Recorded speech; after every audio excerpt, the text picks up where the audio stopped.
Le monde se divise en deux catégories.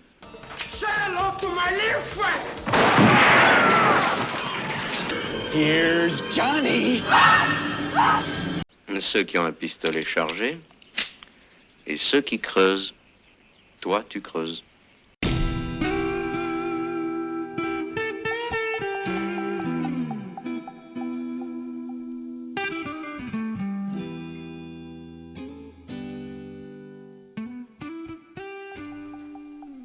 Bonjour à tous et bienvenue sur la deuxième partie de ce podcast consacré au bon, la brute et le truand. Donc la semaine dernière, nous avons évoqué de manière assez approfondie le fait que le film a été redoublé en intégralité parce que les acteurs ne parlaient pas la même langue.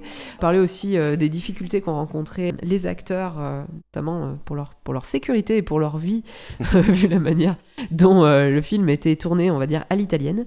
Aujourd'hui, nous allons continuer notre travail sur le bon, la brute et le truand, mais cette fois-ci, on va discuter un peu plus de l'intrigue centrée autour de la guerre de sécession aux États-Unis, parce que c'est vrai que la guerre de sécession prend une place importante dans le film.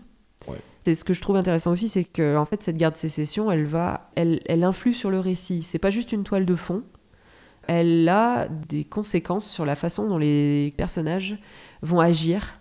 Et parfois, ça va les emmener dans des directions complètement opposées à ce qu'ils pensaient faire. C'est vrai, et elle a le mérite aussi, l'environnement de la guerre de sécession met en relief aussi les personnalités des trois protagonistes principaux. Puisqu'en fait, eux, guerre de sécession ou pas, ils ont un objectif, ils s'en foutent un peu, ils n'ont pas de parti pris dans le camp. Ouais. Dans lequel ils devraient se trouver, quoi que ce soit. Ils sont dans le camp qui les arrange au moment où ça les arrange. Exactement, et ça met, du coup, ça met en perspective le côté spaghetti du western, avec des gens qui n'ont pas globalement aucune conviction fondamentale, aucun idéal, si ce n'est l'argent. C'est ça. Donc ça, je trouve que c'est bien foutu parce que ça met aussi en relief ce côté-là, ça met en perspective le fait qu'il n'y a pas de bon, il n'y a pas de mauvais. Il n'y a que des mecs qui courent après un trésor, en fait. C'est justement le titre, Le bon, la brute et le truand, c'est un peu un pied de nez au western américain dont on parlait la dernière fois. En fait, le western traditionnel américain, qui est très manichéen, on a le méchant, on a le gentil. Là, ils sont tous un peu mauvais. Ils sont tous mauvais, ils ne sont pas tous bons.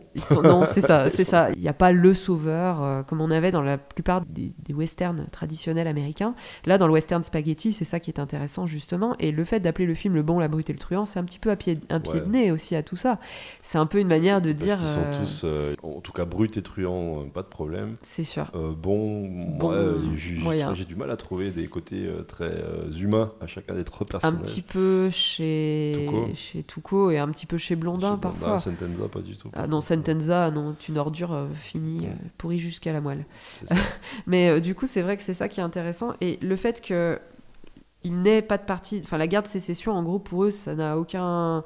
c'est juste un élément avec lequel il faut composer, mais il n'y a pas d'enjeu sur le déroulé et sur la finalité de ce qui va se passer. Mais c'est vrai que quand j'ai vu le film cette fois-ci, j'étais attentive, comme je savais qu'on allait enregistrer le podcast. L'effet que ça m'a fait, déjà on ne nous réexplique pas que c'est la guerre de sécession, on ne nous explique pas ce qu'est la guerre de sécession. Ce qui est déjà très intéressant en soi, parce qu'en fait ça pourrait être n'importe quelle guerre. Mm-hmm. Le résultat est le même. Il faut se rappeler que Léon, c'est pas un Américain, c'est un Italien, qui est passionné par les westerns et par l'Amérique, certes, et l'histoire américaine en l'occurrence, mais c'est aussi un Italien qui a grandi dans le fascisme. Finalement, ici, il nous montre une guerre de sécession qui est très éloignée de l'image de la guerre de sécession qu'un Américain choisirait de montrer. Un Américain se serait probablement axé, comme c'est souvent fait quand on traite de la guerre de sécession dans les films américains, le Nord, valeureux Nord, qui défend des causes humanistes et qui est contre l'esclavage, et le Sud, qui sont obsédés par l'argent et qui ne rechignent pas à embaucher des esclaves. Enfin, souvent, on a cette espèce de manière très manichéenne de voir les choses, comme dans les westerns traditionnels finalement, où on a le Nord valeureux et le Sud, les méchants qui ont finalement été vaincus. En réalité, quand on regarde ici Le bon, la brute et le truand, et je pense qu'on est proche de la réalité, les nordistes ne rechignaient pas à torturer leurs prisonniers et à faire jouer de la musique par-dessus pour pas qu'on l'entende. Dans le Sud, il y avait probablement des gens très valeureux aussi, et finalement, qu'est-ce qu'on voit ? Eh bien, comme le dit Blondin, c'est un gâchis d'hommes, en fait. On voit des gens, peu importe leur camp, c'est des gens qui vont être tués, mutilés. C'est un des rares moments, d'ailleurs, où un des personnages fait preuve d'empathie. Oui. C'est presque le seul, je oui, suppose. C'est surprenant même d'ailleurs quand il dit ça, je trouve Blondin dans le déroulé de l'intrigue. Oui. Tu t'attends pas à ce qu'il dise tu ça. t'attends pas, et c'est peut-être la seule réplique vraiment intéressante par rapport à cette guerre, quoi. C'est la seule réplique qui concerne un peu... Et encore une fois, c'est une réplique qui ne prend pas parti. C'est-à-dire que c'est juste un constat de dire oui, il y a des gens qui vont mourir d'un côté comme de l'autre, et c'est un gâchis, quoi. Et j'aime beaucoup quand Tuco voit arriver des soldats. Ils croient qu'ils sont du nord alors qu'en fait ils sont du sud. Enfin, je sais plus dans quel sens c'est. En fait, ils sont recouverts de poussière. Ils ont un uniforme bleu, mais simplement on a l'impression qu'il est gris. Oui. Et ça aussi, ça montre bien. Bah oui, en fait, bleu, blanc, gris, jaune, on s'en fout. C'est des hommes en fait, quoi. Et ça montre vraiment l'horreur de la guerre. Je trouve ça très intéressant de voir qu'en fait ils sont tous perdants finalement. Et je pense que ça fallait la vision d'un Européen pour le montrer. Ouais, tu pouvais pas. Enfin. Ça aurait surtout été à censuré l'époque. De toute façon par les États-Unis, par Hollywood. Ils n'auraient pas pu sortir le même film. Je pense. Et c'est vrai que c'est le côté que je trouve aussi très intéressant. C'est bien qu'ils aient parlé de cette guerre de cette façon-là. Sans avoir l'air d'en parler. Oui. En fait, c'est ça le truc. C'est ça. C'est que ça influence le déroulé de l'intrigue, donc c'est quand même important. Ça fait partie de l'environnement du film. Mais il n'y a pas de prise de parti, y a pas de... tu le ressens comme un truc de l'environnement, du paysage du film, sans forcément que ce soit le sujet principal, le fil rouge du film. Ouais, c'est sûr. En plus, Léon était passionné par l'histoire apparemment. Ouais. Et donc, il a fait d'énormes recherches. Donc, par exemple, le fait qu'on demande aux musiciens de jouer pour couvrir les bruits de torture dans le camp nordiste, ça, c'est quelque chose qu'il a réellement lu dans un livre. Enfin, il était très documenté, en fait, sur ce sujet. D'ailleurs, cette scène-là est intéressante aussi. Alors, je reviens sur un sujet qu'on a déjà un peu fouillé sur la précédente partie du podcast, mais sur la synchronisation labiale. Oui. Où là, justement, il y a le chef de la chorale qui joue la musique, qui est italien, du coup, l'acteur est italien, et il leur dit più forte, avec un plan hyper large sur ses lèvres, qui se traduit par, je pense pas en anglais, louder, ouais. Mais sauf que ça colle pas. Ça colle pas. Et donc au final, il a passé, Mickey Knox, une journée complète rien que sur ces deux mots en fait, pour essayer de trouver un truc qui colle à peu près. Et au final, en anglais, ça se termine par more feelings, donc plus de sentiments. Ouais. Voilà. Oui, ce qui marche pas mal aussi. Ça roule, mais ça fait partie des trucs où il s'est pris la tête. Donc juste pour l'anecdote, pour faire une petite parenthèse sur toujours la synchronisation labiale, ces scènes-là ont donné du fil à retordre à Mickey Knox pour avoir quelque chose qui tienne la route. Tu m'étonnes. Je vous invite à revoir le film en ayant cette idée-là en tête. C'était le cas pour moi sur le dernier visionnage et c'est très intéressant sur la façon de filmer de Léon, où en fait les protagonistes à l'écran ne voient que ce que toi tu vois à l'écran. C'est impressionnant quand tu le sais, tu te dis waouh, mais comment c'est possible ? Et tu as des trucs globalement qui sont juste pas possibles. C'est-à-dire qu'ils auraient dû voir un personnage qui arrive à l'écran bien avant toi. Et ça, je trouve que ça participe au côté très immersif du film, parce qu'en fait, tu découvres les choses en même temps que C'est-à-dire que tu n'as pas de vision périphérique, donc eux non plus. Et eux non plus. Ce qui fait que le personnage qui déboule sur l'écran, il le voit pas venir comme toi. Exactement. Ouais. Par contre, à l'inverse, il y a plein de choses, ça fait partie peut-être des questions qui resteront sans réponse, que tu as l'impression de ne pas savoir, qui n'est jamais expliqué de manière précise dans le déroulé de l'intrigue, notamment comment les protagonistes se connaissent avant. Tu vois que Tuco connaît Sentenza, mais tu sais pas trop c'est pas comment. D'où, oui, effectivement. C'est pas d'où. Enfin, il y a plein de trucs comme ça où tu te dis, il me manque un bout de quelque chose. Je pensais en fait, comprendre ces trucs-là en visionnant les deux autres films, ce qui n'est pas le cas. C'est vrai. Donc il y a des trucs que eux savent, que toi tu ne sais pas. Par contre, tout ce que tu découvres au fil de l'eau, ils le découvrent en même temps que toi, et je trouve que ça permet une interaction entre le spectateur et les personnages qui est hyper intéressante. C'est vrai que c'est très bien fait. Comme je vous l'ai dit, on a décidé, pour apporter une petite touche un peu d'originalité à notre podcast, de répondre en fait à la fin de chaque podcast aux mêmes questions. Ça permet de comparer un petit peu les films entre eux aussi, c'est rigolo, puis ça permet de rire un petit peu de tout ça aussi. Ça n'est pas un concept qui est à nous, je me suis grandement inspirée d'un podcast américain qui s'appelle The Rewatchables, où en fait ils analysent les films à travers tout un tas de questions. Alors j'en ai sélectionné certaines, on en a créé d'autres à nous. On va répondre à ces questions et c'est un petit peu ce qu'on va faire sur chaque podcast dorénavant. Alors la première question, c'est quelle est la réplique culte, la plus culte du film selon toi ? C'est dur sur celui-là. L'embarras du choix. Moi, je pense que c'est quand même le monde se divise en deux catégories. Je suis d'accord avec ceux toi. qui ont un pistolet chargé, ceux qui creusent, mais en fait il y en a plein. Il y en a plein. Il y en a plein, et comme je disais, c'est à travers cette citation-là en plus que j'ai eu envie de regarder le film. J'ai entendu les citations avant de voir le film. Donc ouais, j'en ai plein à citer, mais bon, je pense que la plus emblématique, c'est quand même celle-ci. C'est celle-là. Ouais. La scène que tu as préférée dans le film? Moi, c'est la scène de présentation de Sentenza. Ah oui, elle est géniale cette scène. Elle est superbe, ouais, elle est super bien. D'abord parce qu'il n'y a pas de dialogue avant la 7e minute de la scène, je crois. Donc tout est dit, mais sans être dit en fait. Ce qu'on disait de Léon qui étire la tension jusqu'au bout, comme Tarantino. Comme Tarantino sait le faire. Ouais. D'ailleurs, Tarantino comme Léon plutôt. Oui, c'est plutôt ça. C'est Tarantino qui s'inspire de Léon, on est bien d'accord. Mais cette scène-là, elle est magistrale parce qu'en quelques mimiques, tu comprends que Sentenza est quelqu'un de dangereux. Quand il se met à parler, là aussi, il y a plein de citations qui sont pour moi cultes. Et j'y faisais allusion dans le podcast où on reprenait les films justement, mais il doit récupérer des informations auprès d'une personne dont on ne sait pas trop qui il est au passage, mais enfin bon, il a des informations importantes pour retrouver quelqu'un qui est recherché par Sentenza qui est une sorte de tueur à gages un peu. Oui, c'est un peu ça. Un homme de main, quoi. Le gars lui dit combien est-ce qu'ils t'ont donné pour me tuer? Et il lui dit $500. Et l'autre en fait lui dit je te file $1000 et tu vas tuer celui qui me... Donc il accepte les $1000 et il lui dit cette phrase que moi je trouve magistrale, c'est « Mais l'ennui c'est que moi je finis toujours le travail pour lequel on me paie ». Et il le plombe. Et il retourne voir du coup... la première personne. Il lui donne les informations qu'il lui a demandées. Et il lui dit « Tu sais qu'il m'a donné $1000 pour que je te tue ?»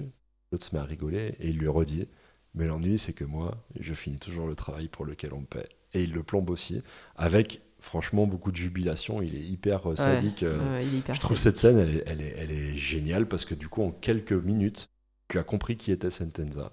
T'as compris que c'est le mal incarné. Exactement. J'adore cette scène. Et toi, du coup, c'est laquelle? Ah, moi, c'est la scène de fin. Ouais. Pour le montage, pour la musique, pour la tension, ça dure, mais et puis c'est beau à voir. Moi, je trouve que...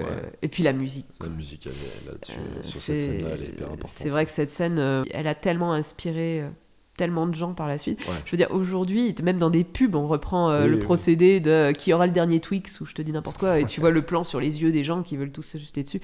Enfin, je veux dire, ça fait partie du lexique cinématographique. Culturel. Voilà, c'est rentré dans la culture, quoi. Donc c'est pour ça que cette scène, elle est magistrale. Ok, alors, parmi tous les gens qui ont travaillé sur le film, qui, selon toi, mériterait le plus un Oscar? Eh ben moi, du coup, j'aurais envie de le décerner à Mickey Knox, le traducteur, par rapport à tout, déjà au travail colossal qu'il a dû accomplir. Marie, t'en sais quelque chose? Ouais, j'imagine à peine. Je pense que tu imagines bien le temps qu'il a dû y passer. Le boulot. Et en plus, parce que sans le vouloir, il a intégré dans ce film des phrases clés, des phrases chocs, comme on dit, ou des citations dont tout le monde se souvient. Peut-être sans trop le vouloir et plutôt par débrouillardise pour essayer de faire en sorte que la synchronisation des lèvres corresponde aux mots qui étaient prononcés. Et du coup, ça rend bien. Donc, pour moi, l'Oscar, il revient à Mickey Knox. C'est vrai. Bon, moi, j'ai choisi Ennio Morricone. Ouais. C'est pas très original, mais je trouve que cette musique, elle est tellement impressionnante et tellement emblématique. Et je l'ai fait écouter à mon fils de 3 ans et demi qui a adoré. Ah, cool. Il m'a dit c'est quoi le cri au début? Ça l'a interpellé et il a voulu la réécouter plusieurs fois. Donc voilà, je me dis il est encore un peu petit pour regarder Le Bon, la Brute et le Truand, mais c'est une entrée en matière. Petit à petit. Alors, c'est une des parties que j'aime beaucoup dans le podcast The Rewatchables dont je vous parlais, c'est qu'en fait, ils font des nouveaux castings. Ouais. Donc, ils se demandent, ok, qui est-ce que tu casterais à la place des acteurs principaux qu'on connaît? Qui verrais-tu dans ces rôles-là? Et en fait, c'est super dur. Moi, je me suis posé la question plus sous l'angle, si on devait retourner aujourd'hui Le Bon, la Brute et le Truand, qui est-ce que tu prends? Alors, vas-y, dis-moi, tu choisirais qui? Alors, franchement, en blondin, j'ai pas hésité très longtemps, j'ai pensé à DiCaprio assez vite. Ouais, c'est vrai qu'il serait génial. Il serait top. J'y ai même pas pensé, tu vois, mais c'est vrai alors, tu vois, c'est assez évident maintenant que tu le dis. Dans Django, je le trouve génial, et c'est dans le cadre du western, alors c'est un rôle complètement différent.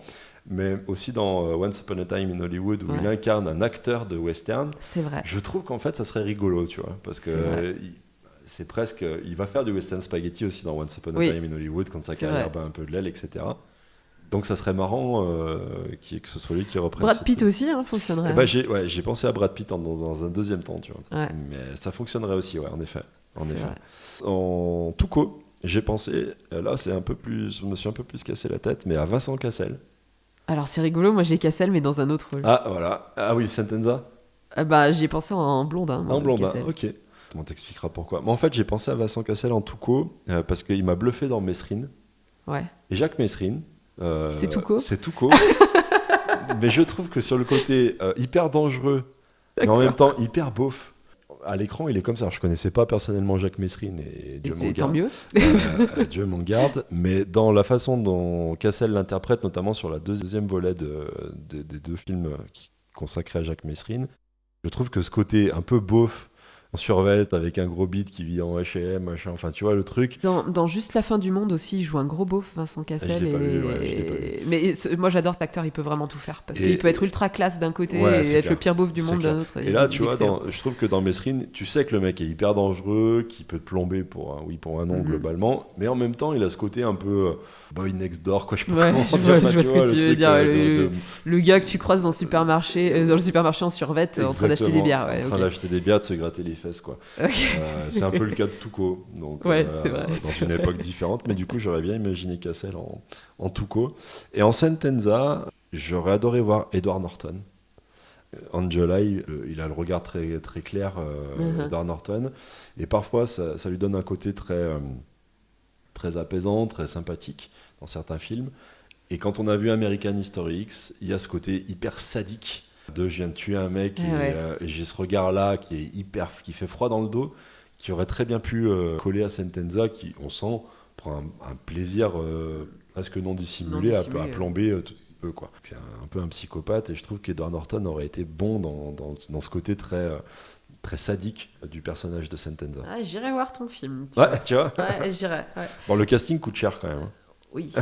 Bon, après, je suis sûre que tu proposes ça. Tu sais, de toute façon, ils prennent plus de risques maintenant, les producteurs. Donc, tu proposes ça à une maison de production hollywoodienne. Si tout le monde signe, ça peut. Ça peut. Alors moi, j'ai fait un casting all French. Ok. Ouais, ce qui me correspond pas vraiment. Mais en fait, je suis partie sur Cassel à la base. Ok. Parce que je me suis dit, qui me ferait penser à Eastwood, dans cette espèce de classe un peu froide. C'est clair qu'il a ça. Et j'ai pensé à Cassel, du coup. Mais c'est marrant parce que, en fait, ta vision des choses en gros beauf fonctionne aussi. C'est donc ça prouve que c'est un excellent acteur. Enfin, je savais déjà. Le côté un peu, comment dire, un peu hautain et distant. En fait, j'ai vu il y a pas très longtemps Mon Roi, avec Cassel qui joue le rôle principal, et il a un peu ce côté très je domine. Je vaux mieux que toi. Et ça, je trouve que Blondin a un peu ça. Oui. Tu vois. Donc c'est pour ça que je le vois bien avec le poncho, tu vois, Cassel. Ça pourrait faire un truc cool. Voilà. Pour Touko, du coup, je suis restée dans les Français. Je me suis dit, Pio Marmaille. Ah ouais, cool. Je le verrais bien carrément, en Touko. Il a ce côté assez rigolo, assez attachant. J'avais même pensé à José Garcia, mais je pense qu'il est moins... José Garcia en Touko, pourquoi pas, hein. Bah franchement, ça fonctionnerait, tu vois. On va retourner Le Bon, la Brute et le Truand en français. Et Sentenza, je me suis un peu creusé la tête. Je me suis dit, qui joue les méchants en France, qui est bon. Et j'ai pensé à Tchéky Karyo. Ouais, Tchéky Karyo, tu vois, quand tu l'as dit, je me suis dit, c'est sûr, elle va partir. Ouais, le pauvre Tchéky Karyo a passé sa carrière à jouer les immondes connards. Ça se trouve, il est super sympa. Je crois que c'est ce qu'il dit, en tout cas, que c'est un mec super cool, en fait. Mais c'est vrai qu'il a un visage quand même très particulier. Et voilà, et je me dis, ce visage-là, en Sentenza... ça peut être pas mal, ça marcherait bien. Exact. Voilà, donc ça, c'était mon casting, my all French cast. Ouais, cool, c'est inattendu, Marine. Oui, c'est inattendu de ma part, on est bien d'accord, mais bon, je suis partie là-dessus, je sais pas... J'ai rajouté 2 petites questions, d'ailleurs, dont on n'avait pas forcément discuté à la base. Quel est ton personnage préféré dans le film ? Je pense que c'est Touko. Ouais, moi aussi, c'est Touko. Ouais.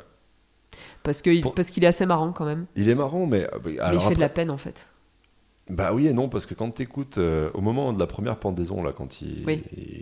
Oui, quand t'écoutes les chefs d'accusation... il n'y a pas que des trucs très cool, hein, parce qu'il y a viol sur mineur, etc. Quand même. Donc c'est de vraies saloperies, mais en même temps, quand tu vois l'entrevue qu'il a avec son frère, ça te... Ouais. Ah d'ailleurs, cette scène est marrante parce que... Enfin marrante, non, elle est pas marrante du tout, mais en fait, la tension est soutenue par le fait que l'acteur qui joue le rôle du frère de Touko est allemand. Et en fait, il parle pas du tout anglais, il dit qu'il parle pas un mot d'allemand. Donc en fait, pour savoir quand est-ce qu'il doit prendre la parole, il attend que l'autre arrête de parler. Ils se comprennent pas du tout quand ils échangent. Et en fait, c'est très intéressant dans la scène parce qu'ils se comprennent pas du tout non plus. Oui, c'est vrai. Dans l'histoire. Donc je trouve que ça apporte là pour le coup. Quelque chose qui aurait dû être un obstacle finalement apporte. Là, ça a apporté quelque chose. Je referme la parenthèse, mais il y a plein d'excuses tout court. Ouais, après bon. Personnage que tu détestes le plus? Bon, là c'est un peu facile peut-être pour ça. J'aurais tendance à dire Sentenza, tu vois, de manière spontanée, mais en fait. J'ai du mal à le détester vraiment, Sentenza, mais le personnage est juste diabolique et abominable, mais sans lui, il se passe rien. Le film ne bouge pas, il apporte vraiment dans une approche plus avec un peu une prise de recul de dire quel personnage qui fait le plus avancer le schmilblick. Globalement, c'est Sentenza en fait. C'est vrai.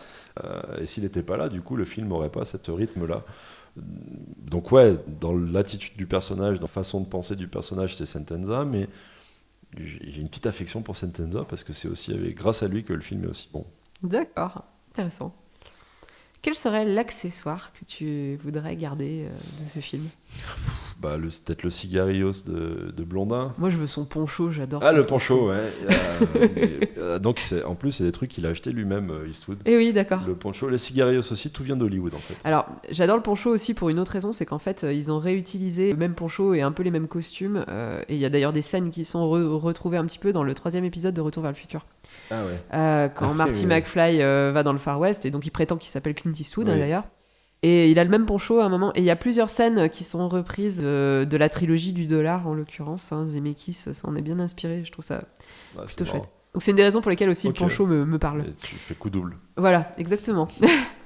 Alors, quelle leçon de vie tu retires de ce film? Quand tu tires, tu ne parles pas. En fait, j'ai noté ça, tu vois, en disant, quand tu tires, raconte pas ta vie. C'est aussi de dire parfois, t'as pas besoin de parler, tu peux faire passer plein de choses juste par un regard, par une attitude.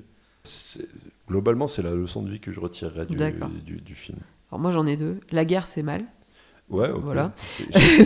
C'est un peu bateau. Ça, pour le coup, c'est très américain comme conclusion. Et faire preuve de miséricorde, parce qu'on sait jamais à quel moment les choses peuvent se renverser et tu peux tout à coup être dominé par quelqu'un que tu dominais avant. C'est intéressant. Dans le rapport de force qu'il y a entre les personnages, il change sans arrêt, en fait. Et c'est ça qui est intéressant. Dominant assez régulièrement. C'est cool, ça. Donc voilà, c'est mieux que la guerre, c'est mal quand même. C'est plus profond. Ok, et on a aussi une partie que j'aime beaucoup qui sont les questions restées sans réponse. C'est des questions qu'on se pose suite au visionnage et auxquelles on n'aura visiblement jamais la réponse. Alors, t'aurais quoi comme question, toi ? Eh ben justement, est-ce que c'est une trilogie ? Il y a plein de théories par rapport... Enfin, est-ce que c'est une trilogie dans le sens premier du terme ? C'est-à-dire, est-ce que c'est 3 films qui se suivent vraiment ? Il y en a même qui disent que Le Bron, la Brute et le Truand est un préquel aux 2 autres films. Oui, parce que le poncho, il le trouve là alors qu'il l'a dans les autres films. Ouais, bon, voilà, c'est un peu le seul truc. Mais je pense que ça aurait plutôt tendance à me faire penser que c'est 3 films avec une histoire complètement indépendante les unes des autres et juste un environnement qui se ressemble et un acteur du coup qui fait la trame. Ouais. Pour moi, c'est 3 trucs différents, mais en fait, Léon ne s'est jamais exprimé en la matière, ni dans un sens ni dans l'autre. Il y a plein de théories sur Internet, sur des fans qui disent oui, c'est une trilogie, d'autres qui considèrent que ce n'est pas une, d'autres qui considèrent qu'il y a un préquel, que les films ne sont pas dans l'ordre chronologique de leur sortie, enfin... Donc pour moi, c'est des questions qui restent un peu en suspens, dont on n'aura jamais la réponse, puisque le regretté Sergio Leone ne pourra pas se positionner en la matière. C'est sûr. Alors moi, une question, est-ce que Tuco et Blondin auraient pu être potes dans d'autres circonstances ? Je pense quasi les opposés en fait. Ouais, je pense pas. L'autre il parle sans arrêt, il a tout le temps la gueule ouverte, etc. Blondin il se tait systématiquement. Il est petit, moustachu, un peu grassouillet. L'autre il est grand, les yeux clairs, plutôt fit. C'est pas du tout. Je pense pas qu'ils auraient pu cohabiter. C'est sûr. Ok, alors autre question. Si tu devais virer quelqu'un qui a travaillé sur ce film, tu virerais qui ? Alors franchement, j'aurais du mal à virer qui que ce soit. Les mecs chargés de la sécurité des acteurs sur le plateau. Moi, j'ai noté ça. Exact. Ils ont pris des risques. Parce que voilà, comme on l'a dit dans le premier épisode, en fait, c'était un peu un tournage un peu à la va comme je te push. Et donc du coup, notamment Eli Wallach, qui joue Tuco, a risqué sa vie à plusieurs reprises parce que on ne s'était pas trop attardé sur la sécurité dans le cadre des cascades. Donc bon. Exactement. J'avais pas pensé à ça, mais c'est une bonne idée. J'ai pas trouvé de gens à virer parce que ça, à partir du moment où le rendu et bon, tu te dis, peut-être qu'on aurait changé quoi que ce soit, ça n'aurait pas eu la même portée ou la même aura. Donc moi, j'avais tout gardé intact. Mais pour la sécurité, en effet, t'as raison, ça aurait pu être un peu mieux. Ouais, je pense que ça aurait été pas mal pour le bien-être des acteurs quand même. Et enfin, dernière question, avec qui tu irais voir ce film ? À peu près avec... j'ai pas envie de dire avec tout le monde, mais c'est un film que tu peux voir avec plein de gens différents qui vont apprécier, je pense, le film. Il y en a qui vont l'apprécier pour le côté action parce que c'est très rythmé, il se passe toujours des choses. Il y en a qui vont apprécier le côté western parce que ça reste un genre qui plaît aussi à beaucoup de monde. Il y en a qui vont le regarder un peu comme moi pour les citations, donc ils ont déjà entendu mais qui veulent comprendre à quoi ça fait référence dans une histoire complète. Je pense qu'il n'y a pas vraiment de cible précise à ce film. Alors pour moi, c'est un film plutôt masculin, je sais pas pour quelle raison. Il n'y a pas de personnage féminin. Déjà, oui. Il y en a qu'une et elle s'en prend plein la tronche, la pauvre. Ouais. Elle est là pendant 3 minutes à l'écran, quoi. Mais oui, je pense que c'est un film plutôt masculin. J'ai pas de pote fille à qui je montrerai ce film, clairement. Par contre, si peut-être une ou deux cinéphiles avec qui je bosse, qui sauraient apprécier le film pour la valeur qu'il a. Par contre, je vois plein de potes hommes à qui montrer ce film. Je sais que mon mari a adoré, par exemple, on l'a regardé plusieurs fois ensemble, je sais que c'est un film qu'il aime beaucoup. Ouais, mais je sais pas pourquoi, pour moi c'est plus un film masculin. Ouais, c'est vrai, mais dans l'absolu, je pense que c'est construit un peu comme ça. Oui. Le fait qu'il n'y ait pas de personnage féminin, déjà, c'est vite, ça donne un peu la tendance. Ouais, effectivement, oui, c'est vrai que tout de suite tu comprends mieux pourquoi, je pense ça. Alors on va faire un petit point sur le box-office. Donc le film a coûté 1,2 million. Il a rapporté plus de 38 millions au final, donc c'est... Alors je sais pas au niveau du box-office si ça prend en compte tout ce qui... Depuis le temps en fait, s'il a remporté autant de sous ou si c'était à sa sortie au cinéma qu'il a rapporté autant de sous. Mais bon, en tout cas, je sais que ça a été un énorme succès et que succès critique aussi, les gens ont beaucoup apprécié. Même si les critiques cinéma de l'époque n'étaient pas forcément tous hyper convaincus. Il y a eu des critiques qui disaient que c'était le pire film.